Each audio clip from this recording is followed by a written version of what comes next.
Fala pessoal, aqui é o Glauco e eu vou resolver com vocês agora essa questão do UFT Vestibular 2013.2, beleza?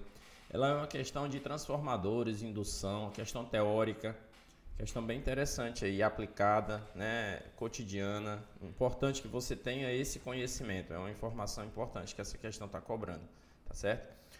Se você está estudando para o UFT, é interessante que você saiba, tenha esses conhecimentos prévios, né? Você está vendo aí como já foi cobrado em vestibulares anteriores, faz tempo já, tem um tempo que foi cobrado, mas essa pegada teórica ela é recorrente na UFT, é importante que você saiba como funciona, né, o vestibular da UFT. E para você saber bem como funciona, eu sugiro a você que dê uma olhada na minha biblioteca de e-books, certo? Você vai encontrar lá nesse site que aparece aí, o glauco.com.br, beleza? Lá você vai encontrar uma biblioteca com e-books com as questões de 2019 em diante. Para cada questão que caiu na prova de física, você vai encontrar mais 5 questões de mesmo conteúdo, mesmo grau de dificuldade para você estudar certo para o UFT. Além disso, você vai encontrar uma série de questões anteriores, certo? As questões desde o vestibular de 2006 em diante estão lá compiladas para você estudar da melhor forma possível, ok? E essa questão está lá também, eu vou resolver agora ela com vocês aqui, comentar os detalhes teóricos. Fica ligado aí que tem muita teoria interessante aqui. Olha só. Em um determinado transformador monofásico, ou melhor, um determinado transformador monofásico é construído por meio de um núcleo de ferro de formato retangular composto por lâminas sobrepostas. No lado esquerdo do retângulo está o enrolamento primário, composto por 50 espiras, enquanto do lado direito do retângulo está um enrolamento secundário composto por 25 espiras. Não é o caso desse desenho. Esse desenho eu coloquei aí para ilustrar melhor, para você entender melhor do que se trata, tá? Mas a questão original ela não tem imagem, ok? A corrente do enrolamento primário é 10 amperes quando o transformador está conectado a uma fonte de tensão alternada e a uma carga. Qual é o motivo do núcleo ser laminado? Ele poderia ter resumido essa pergunta toda da seguinte forma: você tem um transformador, o núcleo dele é de ferro. Qual é o motivo do núcleo ter ferro laminado? Aí o que acontece? O núcleo do transformador é esse aqui, ó. As espiras é esse aqui, ó. Deixa eu ajeitar aqui. As espiras, elas serão enroladas ao redor desse núcleo que você está vendo aí, certo? Agora, por que é que esse ferro do núcleo do transformador precisa ser laminado? Porque o ferro é o material condutor. Aí o que acontece? Na hora que você coloca as espiras aqui, ó, enroladas nesse ferro, aqui, ó, essas espiras, para serem usadas no transformador, elas vão precisar, para gerar uma força eletromotriz induzida no secundário, ela precisa variar o fluxo magnético. Quando ela varia o fluxo magnético, ela cria força eletromotriz induzida. Onde que ela vai criar essa força eletromotriz induzida? Ela vai criar na região na qual esse fluxo magnético variar. E esse fluxo magnético ele vai variar onde? Ele vai variar porque funciona assim, ó, o núcleo está aqui, ó, o núcleo de ferro está aqui. Aí você tem aqui as espiras, ó, as espiras aí desenhadas de verde, tá? Aí quando você faz o fluxo magnético variar, puxar para cá. Quando você faz o fluxo magnético variar aqui, ó, nessa região, você vai fazer o fluxo magnético variar no centro das espiras. Ok, mas não é só espira condutora que tem aí de material condutor. Você também tem de material condutor esse carinha aqui, ó, as lâminas de ferro do núcleo do transformador. E aí você vai ter vários, como se fosse microanéis aqui, ó.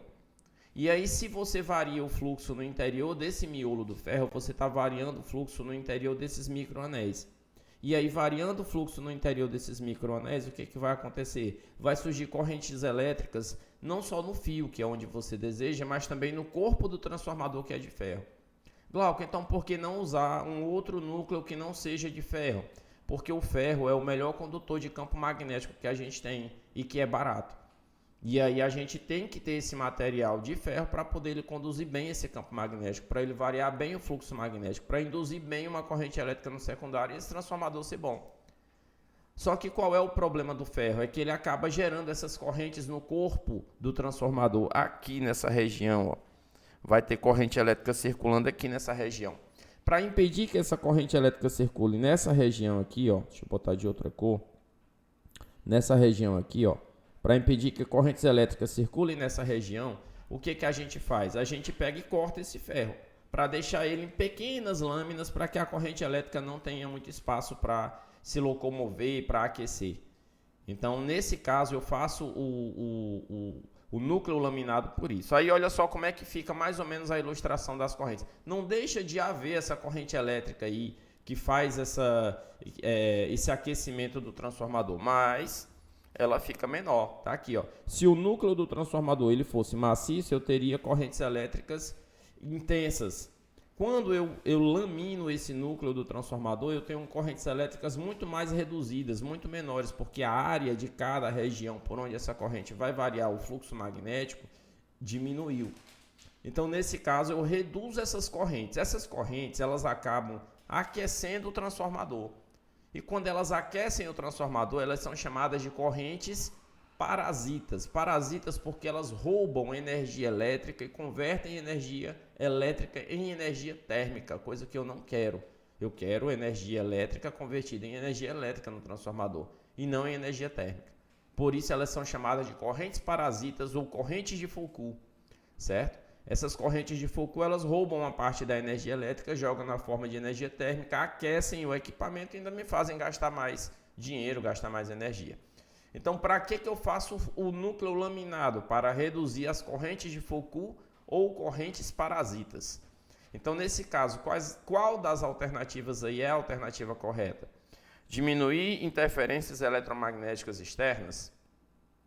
Bom, não é diminuir interferências externas, né? É para trabalhar internamente o transformador, reduzindo essas perdas. Economia de material? Não, material gasto aí não sofre praticamente nenhum tipo de redução. Deixar o transformador mais leve? Não, o fato de eu laminar não significa que eu vou diminuir a massa do transformador.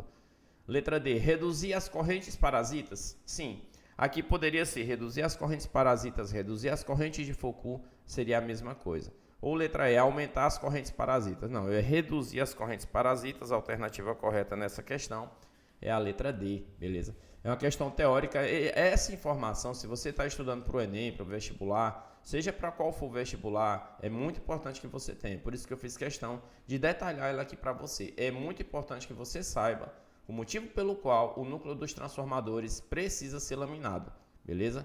Tá aí o motivo. Se você gostou, deixa a sua curtida, segue o nosso canal, compartilha com um colega que está estudando, dá uma olhada lá no nosso e-book. Você vai gostar da nossa biblioteca de e-books, com certeza, se você estiver estudando para o UFT ou até mesmo para outro vestibular, beleza? Com certeza vai ser útil para qualquer estudante de vestibular aí, ok? Valeu, galera, e até a próxima.